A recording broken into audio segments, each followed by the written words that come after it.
Hi hello ನಮಸ್ತೆ ಎಲ್ಲರಿಗೂ S P S media ಚಾನಲಿನ ಮತ್ತೊಂದು ವಿಡಿಯೋಗೆ ಸ್ವಾಗತ ಸುಸ್ವಾಗತ. ಸ್ನೇಹಿತರೆ, ಎಲ್ಲರೂ ಹೇಗಿದ್ದೀರಾ? ಎಲ್ಲರೂ ಚೆನ್ನಾಗಿದ್ದೀರಾ ಅಂದ್ಕೊಂಡಿದ್ದೀನಿ. ನಾನು ಕೂಡ ತುಂಬಾ ಚೆನ್ನಾಗಿದ್ದೀನಿ. ಎಲ್ಲರೂ ಚೆನ್ನಾಗಿದ್ದೀರಾ ಅಂದ್ಕೊಂಡು ಭಾವಿಸ್ಕೊಂಡು ಇವತ್ತಿನ ಒಂದು ವಿಡಿಯೋನ ಶುರು ಮಾಡಿಬಿಡೋಣ.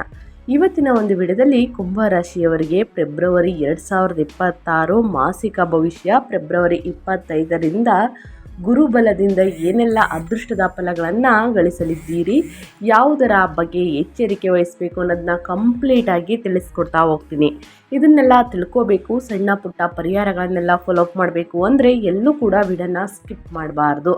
ಅಂದರೆ ವಿಡಿಯೋನ ಕಟ್ ಮಾಡಿ ಓಡಿಸ್ಕೊಂಡೋಗಿ ನೋಡಿದ್ರೆ ಫುಲ್ ಇನ್ಫಾರ್ಮೇಷನ್ ಅರ್ಥ ಆಗಲ್ಲ. ಸೊ ಹಾಗಾಗಿ ಎಲ್ಲ ವಿಡಿಯೋದಲ್ಲೂ ತಿಳಿಸ್ತಾ ಇರ್ತೀನಿ. ಮೊದಲಿಂದ ಕೊನೆ ತನಕ ವಿಡಿಯೋನ ವಾಚ್ ಮಾಡಿ. ವಿಡಿಯೋದಲ್ಲಿ ಒಳ್ಳೆ ಮಾಹಿತಿ ಸಿಕ್ಕಿದ್ದಲ್ಲಿ ತಪ್ಪದೆ ವಿಡಿಯೋಗೊಂದು ಲೈಕ್ ಕೊಟ್ಟು, ಇನ್ನೂ ನನ್ನ ಚಾನಲ್ನ ಸಬ್ಸ್ಕ್ರೈಬ್ ಮಾಡ್ಕೊಳ್ಳೋದನ್ನೇ ನೋಡ್ತಿದ್ರೆ ಎಸ್ ಪಿ ಎಸ್ ಮೀಡಿಯಾಗೆ ಸಬ್ಸ್ಕ್ರೈಬ್ ಆಗಿ ನಿಮ್ಮ ಅಭಿಪ್ರಾಯಗಳನ್ನು ಕಮೆಂಟ್ ಬಾಕ್ಸಲ್ಲಿ ತಿಳಿಸಬಹುದು. ಯಾರೆಲ್ಲ ಸಬ್ಸ್ಕ್ರೈಬ್ ಮಾಡಿಕೊಂಡು ಪ್ರತಿನಿತ್ಯ ವಿಡಿಯೋ ವಾಚ್ ಮಾಡ್ತಿದ್ದೀರಾ ಅಂಥವರಿಗೆ ಥ್ಯಾಂಕ್ ಯು ಸೋ ಮಚ್ ಅಂತ ಹೇಳ್ತಾ ವಿಡಿಯೋದ ಕಡೆ ಗಮನ ಕೊಟ್ಬಿಡೋಣ. ಕಮೆಂಟ್ ಬಾಕ್ಸಲ್ಲಿ ಓಂ ನಮಃ ಶಿವಾಯ ಅಂತ ಕಮೆಂಟ್ ಮಾಡಿ. ಶಿವನ ಅನುಗ್ರಹದಿಂದ ನಿಮ್ಮ ಜೀವನದಲ್ಲಿ ಎಷ್ಟೇ ಕಷ್ಟಗಳು, ಸಮಸ್ಯೆಗಳು, ಅಡೆತಡೆಗಳು, ತೊಂದರೆಗಳು ಇದ್ದಲ್ಲಿ ಸಂಪೂರ್ಣವಾಗಿ ನಿವಾರಣೆಯಾಗಲಿ ಅಂತ ಕೇಳ್ಕೊತಾ ಕುಂಭರಾಶಿಯವರಿಗೆ ವಿಡಿಯೋದ ಕಡೆ ಗಮನ ಕೊಟ್ಬಿಡೋಣ. ಫೆಬ್ರವರಿ 25ರಿಂದ ಒಟ್ಟಾರೆಯಾಗಿ ಹೇಳಬೇಕು ಅಂದರೆ ನಿಮ್ಮ ಜೀವನದಲ್ಲಿ ಬದಲಾವಣೆ ಮತ್ತು ರಹಸ್ಯ ನಿಧಿಗಳು ಅಂತಲೇ ಹೇಳಬಹುದು. ಯಾಕಂದರೆ ಫೆಬ್ರವರಿ 2026 ನಿಮ್ಮ ತಾಳ್ಮೆ ಮತ್ತು ಸಹಿಷ್ಣುತೆಯನ್ನು ಪರೀಕ್ಷಿಸುವ ತಿಂಗಳಾಗಿದೆ. ಬ್ರಹ್ಮಾಂಡದ ದೃಷ್ಟಿ ಈಗ ನಿಮ್ಮ 8ನೇ ಮನೆಯ ಕುಂಭರಾಶಿಯ ಮೇಲಿದೆ. ಇದು ಪರಿವರ್ತನೆ, ಆಯುಷ್ಯ ಮತ್ತು ಹಠಾತ್ ಘಟನೆಗಳ ಸ್ಥಾನ ಅಂತಲೇ ಹೇಳಬಹುದು. ಗ್ರಹಗಳು ಇಲ್ಲಿ ಒಂದಾಗಿ ಸ್ನೇಹಿತರೆ ಸೇರುವುದರಿಂದ ಒಂದೊಂದಾಗಿ ಜೀವನವು ಅನಿರೀಕ್ಷಿತ ತಿರುವುಗಳನ್ನು ಪಡೆಯಬಹುದು. ಇದು ಕೆಟ್ಟದಲ್ಲದಿದ್ದರೂ ನಿಮ್ಮನ್ನು ಆಶ್ಚರ್ಯಗೊಳಿಸಬಹುದು ಮಾತ್ರ ಖಚಿತ ಅಂತಲೇ ಹೇಳಬಹುದು. ಫೆಬ್ರವರಿ 2026ರವರೆಗೆ ಮಂಗಳನು 7ನೇ ಮನೆಯಲ್ಲಿ ಉಚ್ಚನಾಗಿರುವುದರಿಂದ ಸಾರ್ವಜನಿಕ ಜೀವನದಲ್ಲಿ ಶಕ್ತಿಯುತವಾಗಿರಿ. ಆದರೆ ತಿಂಗಳ ಕೊನೆಯಲ್ಲಿ ಮಂಗಳನು ರಾಹುವಿನೊಂದಿಗೆ ಸೇರುವುದು ಉದ್ವೇಗಕ್ಕೆ ಕಾರಣವಾಗಬಹುದು. ಈ ಸಮಯವು ಹೊಸ ಸಾಹಸಗಳಿಗಿಂತ ಸಂಶೋಧನೆ ಮತ್ತು ಆತ್ಮಾವಲೋಕನಕ್ಕೆ ಹೆಚ್ಚು ಪೂರಕವಾಗಿದೆ ಸ್ನೇಹಿತರೆ. ಸೊ ಹಾಗಾಗಿ ಒಟ್ಟಾರೆಯಾಗಿ ಕುಂಭರಾಶಿಯವರು ಏನೆಲ್ಲ ಅದೃಷ್ಟದ ಫಲಗಳನ್ನು ಗಳಿಸಲಿದ್ದೀರಿ, ಯಾವುದರ ಬಗ್ಗೆ ಎಚ್ಚರಿಕೆ ವಹಿಸಬೇಕು ಅನ್ನೋದನ್ನ ಕಂಪ್ಲೀಟಾಗಿ ತಿಳಿಸ್ಕೊಟ್ಟಿದ್ದೀನಿ. ಕುಂಭರಾಶಿಯವರಿಗೆ ಗ್ರಹ ಸ್ಥಿತಿಗಳು ಹೇಗಿರಲಿದೆ ಅಂದರೆ ಸ್ನೇಹಿತರೆ, ಸಾಕಷ್ಟು ಬದಲಾವಣೆ. ಯಾಕಂದರೆ ಗ್ರಹ ಸಂಚಾರ ಹೇಗಿರಲಿದೆ ಅಂದರೆ, ಮೊದಲನೇದಾಗಿ ಗುರು 5ನೇ ಮನೆಯಲ್ಲಿ ಮಿಥುನದಲ್ಲಿ ಗುರುಬಲದಿಂದ ಅದೃಷ್ಟ, ಪ್ರೇಮ ಮತ್ತು ವಿವೇಕ ಹೆಚ್ಚಾಗಲಿದೆ. ಮಂಗಳ 12ನೇ ಮನೆಯ ನಂತರ 1ನೇ ಮನೆಗೆ ಸ್ಥಳಾಂತರಗೊಂಡು ವೆಚ್ಚಗಳ ನಂತರ ಅತಿಯಾದ ಆಕ್ರಮಣಕಾರಿ ವರ್ತನೆ ಅಂತಲೇ ಹೇಳಬಹುದು. ಇನ್ನು ಸೂರ್ಯ 1ನೇ ಮನೆಯಲ್ಲಿ ಕುಂಭದಲ್ಲಿ ಅಹಂಕಾರ, ಚೈತನ್ಯ ಮತ್ತು ನಾಯಕತ್ವ ಹೆಚ್ಚಾಗಲಿದೆ. ಇನ್ನು ಶನಿ ನಿಮ್ಮ ರಾಶಿಯ ಅಧಿಪತಿ ಸ್ನೇಹಿತರೆ 2ನೇ ಮನೆಯಲ್ಲಿ ಮೀನದಲ್ಲಿ ಆರ್ಥಿಕ ಶಿಸ್ತು ಮತ್ತು ಕೌಟುಂಬಿಕ ಜವಾಬ್ದಾರಿ ಹೆಚ್ಚಾಗಲಿದೆ. ರಾಹು 1ನೇ ಮನೆಯಲ್ಲಿ ಕುಂಭದಲ್ಲಿ ಮಹತ್ವಾಕಾಂಕ್ಷೆ, ಭ್ರಮೆ ಮತ್ತು ಚಟಪಟಿಕೆ ಜಾಸ್ತಿಯಾಗಲಿದೆ ಸ್ನೇಹಿತರೆ. ಚಟಪಟಿಕೆ ಅಂದರೆ ಗ್ರಹಗಳ ಸಂಚಾರದಿಂದ, ಗ್ರಹಗಳ ಸ್ಥಾನ ಬದಲಾವಣೆಯಿಂದ ಪ್ರಭಾವ ಹೇಗಿರಲಿದೆ ಅನ್ನೋದನ್ನ ಒಟ್ಟಾರೆಯಾಗಿ ತಿಳಿಸ್ಕೊಟ್ಟಿದ್ದೀನಿ. ಇನ್ನು ವೃತ್ತಿ, ವ್ಯಾಪಾರ, ವ್ಯವಹಾರದ ಬಗ್ಗೆ, ಹಣಕಾಸಿನ ಬಗ್ಗೆ ಏನೆಲ್ಲ ಬದಲಾವಣೆಯನ್ನು ಸೂಚಿಸಲಿದೆ ಗ್ರಹಗಳು, ಯಾವುದರ ಬಗ್ಗೆ ಮುನ್ನೆಚ್ಚರಿಕೆಗಳನ್ನು ತೆಗೆದುಕೊಳ್ಬೇಕು ಅನ್ನೋದನ್ನ ನೋಡ್ತಾ ಹೋಗೋಣ. ಆರ್ಥಿಕವಾಗಿ ಪರಿಸ್ಥಿತಿ ಮಿಶ್ರ ಫಲ ನೀಡಲಿದೆ ಕುಂಭರಾಶಿಯವರಿಗೆ ಹಣಕಾಸಿನಲ್ಲಿ ಸ್ನೇಹಿತರೆ. ನಿಮ್ಮ ರಾಶಿಯ ಅಧಿಪತಿ ಶನಿಯು 2ನೇ ಮನೆಯಲ್ಲಿ ಇರುವುದು ಉಳಿತಾಯದ ಮೇಲೆ ಗಮನ ಹರಿಸುವಂತೆ ಮಾಡುತ್ತದೆ. 5ನೇ ಮನೆಯ ಗುರುವಿನ ಪ್ರಭಾವದಿಂದ ಹೂಡಿಕೆ ಮತ್ತು ಸೃಜನಶೀಲ ಕೆಲಸಗಳಿಂದ ಲಾಭ ಸಿಗಲಿದೆ. ಆರ್ಥಿಕ ಪ್ರಗತಿಯು ನಿಧಾನವಾಗಿದ್ದರೂ ಕೂಡ ಸ್ಥಿರವಾಗಿರುತ್ತದೆ ಸ್ನೇಹಿತರೆ. ಆದರೆ ಫೆಬ್ರವರಿ 2026 ಸ್ನೇಹಿತರೆ ಒಂದು ತಿರುವನ್ನು ಕೊಡಲಿದೆ ಅಂತಲೇ ಹೇಳ್ಬೋದು ಹಣಕಾಸಿನಲ್ಲಿ. ಫೆಬ್ರವರಿ 25ರವರೆಗೆ ಮಂಗಳನು 12ನೇ ಮನೆಯಲ್ಲಿ ಉಚ್ಚನಾಗಿರುವುದರಿಂದ ಭಾರಿ ಖರ್ಚುಗಳು ಸಾಧ್ಯತೆ ಇದೆ. ಐಷಾರಾಮಿ ವಸ್ತುಗಳು, ಆಸ್ಪತ್ರೆ ವೆಚ್ಚಗಳು ಅಥವಾ ವಿದೇಶಿ ಪ್ರಯಾಣಕ್ಕಾಗಿ ಹಣ ವ್ಯಯವಾಗಬಹುದು. ಲಗ್ನದಲ್ಲಿರುವಂತಹ ಗ್ರಹಗಳ ಪ್ರಭಾವದಿಂದ ಹೊಸ ಗ್ಯಾಜೆಟ್ಗಳು ಅಥವಾ ನಿಮ್ಮ ಮೇಲೆ ಅತಿಯಾಗಿ ಹಣ ಖರ್ಚು ಮಾಡುವಂತಹ ಸಾಧ್ಯತೆ ಇದೆ. ಬಜೆಟ್ ಹಾಕಿಕೊಂಡು ನಡೆಯುವುದು ಉತ್ತಮ. ಯಾಕಂದರೆ ಸ್ನೇಹಿತರೆ, ಮುಂದಿನ ದಿನಗಳಲ್ಲಿ ಹಣಕಾಸಿನ ಪ್ರಾಬ್ಲಮ್ ಎದುರಾದರೆ ಬಹಳ ಕಷ್ಟವಾಗಲಿದೆ. ಸೊ ಹಾಗಾಗಿ ಅನಗತ್ಯ ಖರ್ಚುಗಳಿಂದ ಆದಷ್ಟು ದೂರವಿದ್ದರೆ ಒಳಿತು. ಮುಂದಿನ ದಿನಗಳಲ್ಲಿ ಹಣಕಾಸಿನ ಪ್ರಾಬ್ಲಮ್ ಎದುರಾದರೆ ಬಹಳ ಕಷ್ಟ ಆಗುತ್ತದೆ ಸ್ನೇಹಿತರೆ. ಇನ್ನು ಐಷಾರಾಮಿ ವಸ್ತುಗಳನ್ನು ಖರೀದಿ ಮಾಡಬೇಕು ಅಂದ್ಕೊಂಡಿದ್ರೆ ಖಂಡಿತವಾಗಿಯೂ ಖರೀದಿ ಮಾಡಿ. ವಾಹನವನ್ನು ಖರೀದಿ ಮಾಡಬೇಕು ಅಂದ್ಕೊಂಡಿದ್ರೆ ಖರೀದಿ ಮಾಡಿ ಸ್ನೇಹಿತರೆ, ಒಳಿತಾಗಲಿದೆ. ಇನ್ನು ಅದೇ ರೀತಿ ವ್ಯವಹಾರದ ಬಗ್ಗೆ ಏನೆಲ್ಲ ಬದಲಾವಣೆಯನ್ನು ನೋಡಲಿದ್ದೀರಿ, ಯಾವುದರ ಬಗ್ಗೆ ಮುನ್ನೆಚ್ಚರಿಕೆಗಳನ್ನು ತೆಗೆದುಕೊಳ್ಳಬೇಕು ಅಂದರೆ, ಇದು ಹೊಸ ಆರಂಭದ ತಿಂಗಳು ಅಂತಲೇ ಹೇಳಬಹುದು. ಸೂರ್ಯನು ನಿಮ್ಮ ರಾಶಿಯನ್ನು ಪ್ರವೇಶಿಸುವುದರಿಂದ ನಿಮ್ಮ ನಾಯಕತ್ವದ ಗುಣಗಳು ಎಲ್ಲರ ಗಮನ ಸೆಳೆಯುತ್ತವೆ. ಹಳೆಯ ಕಟ್ಟುಪಾಡುಗಳಿಂದ ಮುಕ್ತರಾಗಿ ಸ್ವಂತವಾಗಿ ಏನಾದರೂ ಸಾಧಿಸುವ ಹಂಬಲ ಹೆಚ್ಚಾಗಲಿದೆ ಅಂತಲೇ ಹೇಳಬಹುದು. ವ್ಯಾಪಾರಸ್ಥರಿಗೆ ತಮ್ಮ ಸ್ವಂತ ಬ್ರ್ಯಾಂಡ್ ಮೌಲ್ಯ ಹೆಚ್ಚಾಗಲಿದೆ.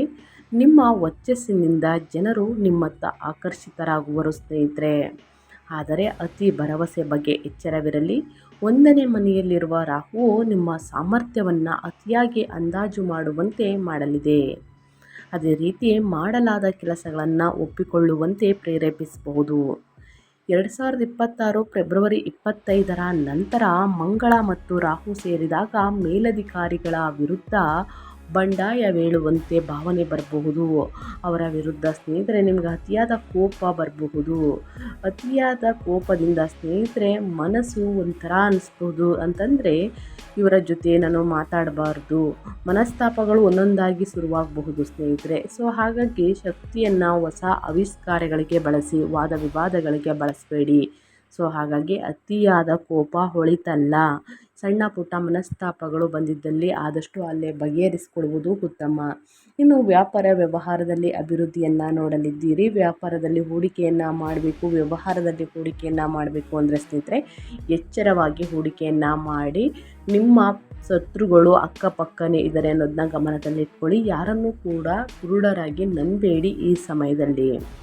ಇನ್ನು ಮುಂದಿನದಾಗಿ ಹೇಳೋದಾದರೆ ನಿಮ್ಮ ಹೆಲ್ತ್ ಬಗ್ಗೆ, ನಿಮ್ಮ ಆರೋಗ್ಯದಲ್ಲಿ ಏನೆಲ್ಲ ಬದಲಾವಣೆಯನ್ನು ಸೂಚಿಸಲಾಗಿದೆ, ಯಾವುದರ ಬಗ್ಗೆ ಮುನ್ನೆಚ್ಚರಿಕೆಗಳನ್ನು ತೆಗೆದುಕೊಳ್ಬೇಕು ಅಂದರೆ, ಫೆಬ್ರವರಿ 25ರಂದು ಮಂಗಳನು ನಿಮ್ಮ ರಾಶಿಯನ್ನು ಪ್ರವೇಶಿಸುವುದರಿಂದ ಅಂಗಾರಕ ಯೋಗ ಅಂದರೆ ಅಗ್ನಿ ಮತ್ತು ವಾಯು ತತ್ವಗಳ ಸ್ಫೋಟಕ ಮಿಶ್ರಣ ಉಂಟಾಗುತ್ತದೆ.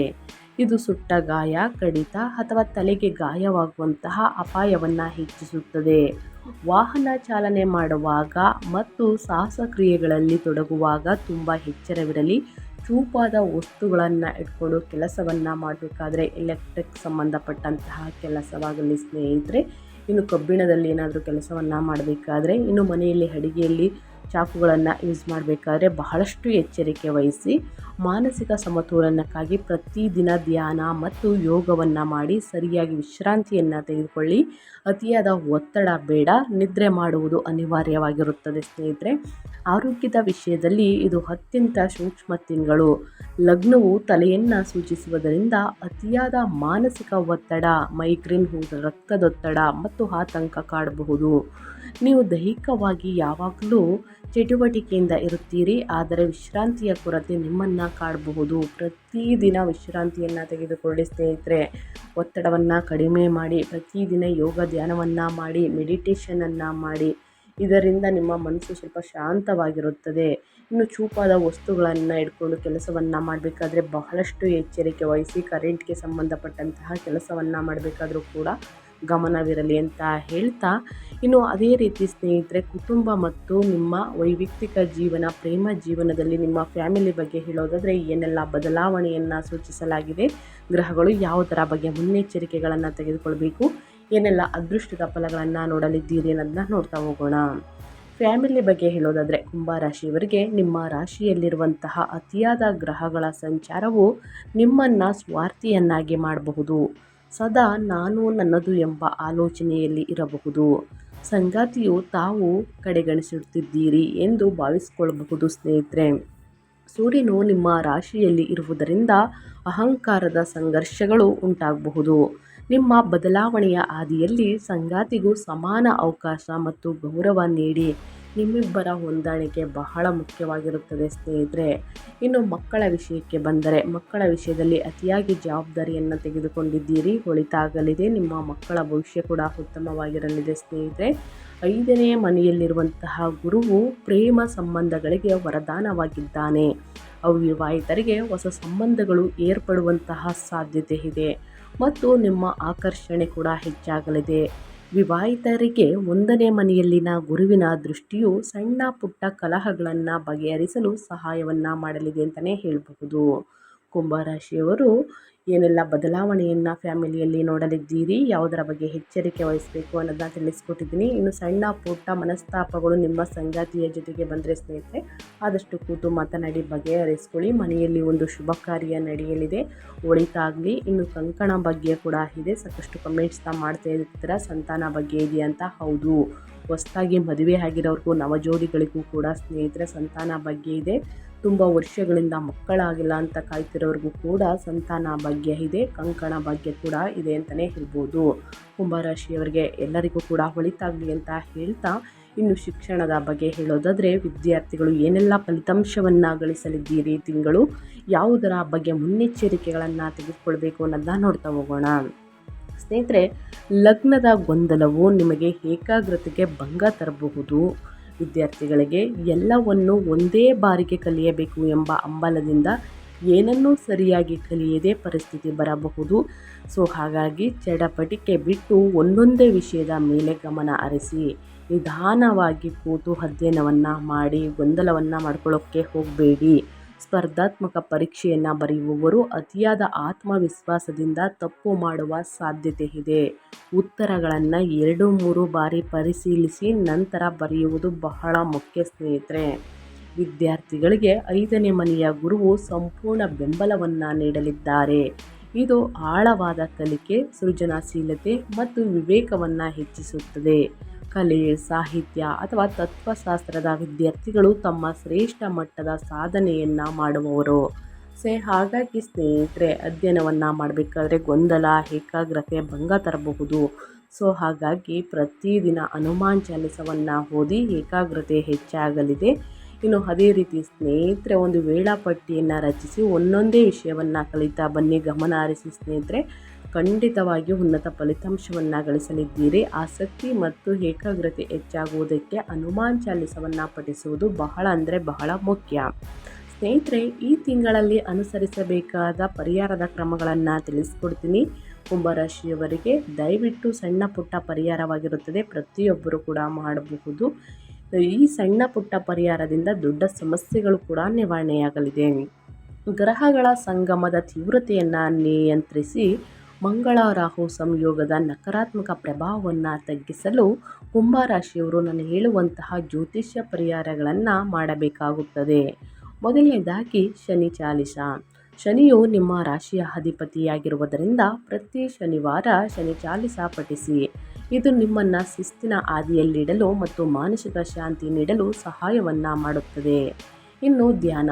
ಲಗ್ನದ ರಾಹುವಿನ ಪ್ರಭಾವವನ್ನು ತಡೆಯಲು ಪ್ರತಿದಿನ ಕನಿಷ್ಠ 10 ನಿಮಿಷಗಳ ಕಾಲ ಮೌನವಾಗಿ ಧ್ಯಾನ ಮಾಡಿ. ಇದು ಯಾವುದೇ ರತ್ನಕ್ಕಿಂತ ಹೆಚ್ಚು ಪರಿಣಾಮಕಾರಿ.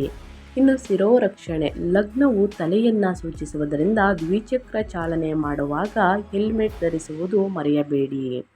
ಅತಿಯಾದ ಸಿಟ್ಟಿನಿಂದ ದೂರ ಹೋಗಬೇಡಿ. 1-2 ಸ್ಪೂನು ಮೊಸರು ಅಥವಾ ಏಲಕ್ಕಿಯನ್ನು ತಿಂದು ಹೋಗಿ ಸ್ನೇಹಿತರೆ, ಹೋಗಿರುವ ಕೆಲಸ ಉತ್ತಮವಾಗಲಿದೆ. ಇನ್ನು ಪಕ್ಷಿಗಳಿಗೆ ಆಹಾರ. ರಾಹು ಮತ್ತು ಬುಧನ ಶಾಂತಿಗಾಗಿ ಪಕ್ಷಿಗಳಿಗೆ ವಿವಿಧ ಧಾನ್ಯಗಳನ್ನು ಅಥವಾ ನವಧಾನ್ಯಗಳನ್ನು ತಿನ್ನಿಸಿ, ಒಳಿತಾಗಲಿದೆ.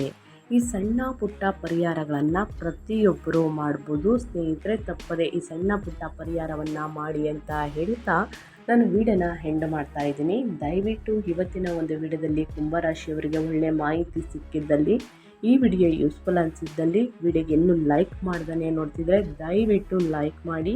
ಇನ್ನೂ ನನ್ನ ಚಾನಲ್ನ ಸಬ್ಸ್ಕ್ರೈಬ್ ಮಾಡ್ಕೊಳ್ಳೋದನ್ನೇ ನೋಡ್ತಿದ್ರೆ SPS ಮೀಡಿಯಾಗೆ ಸಬ್ಸ್ಕ್ರೈಬ್ ಆಗಿ ನಿಮ್ಮ ಅಭಿಪ್ರಾಯಗಳನ್ನು ಕಮೆಂಟ್ ಬಾಕ್ಸಲ್ಲಿ ತಿಳಿಸಿ. ಓಂ ನಮಃ ಶಿವಾಯ ಅಂತ ಕಮೆಂಟ್ ಮಾಡಿ. ಶಿವನ ಅನುಗ್ರಹದಿಂದ ನಿಮ್ಮ ಜೀವನದಲ್ಲಿ ಎಷ್ಟೇ ಕಷ್ಟಗಳು, ಸಮಸ್ಯೆಗಳು, ಅಡೆತಡೆಗಳು, ವಿಳಂಬಗಳು, ತೊಂದರೆಗಳು ಇದ್ದಲ್ಲಿ ಅವೆಲ್ಲವೂ ಕೂಡ ಸಂಪೂರ್ಣವಾಗಿ ನಿವಾರಣೆಯಾಗಲಿ ಅಂತ ಕೇಳ್ಕೊತಾ ನಿಮಗೂ ಮತ್ತು ನಿಮ್ಮ ಕುಟುಂಬಕ್ಕೆ ತುಂಬಾ ಒಳ್ಳೆಯದಾಗಲಿ. ಶನಿದೇವರ ಆಶೀರ್ವಾದ, ಶಿವನ ಅನುಗ್ರಹ ನಿಮ್ಮ ಮೇಲಿರಲಿ ಅಂತ ಹೇಳ್ತಾ ಮತ್ತೊಂದು ವಿಡಿಯೋ ಜೊತೆ ಮತ್ತೊಂದು ಹೊಸ ಭವಿಷ್ಯದಲ್ಲಿ ಹೊಸ ಅಪ್ಡೇಟಲ್ಲಿ ಸಿಗ್ತೀನಿ. Thank you for watching.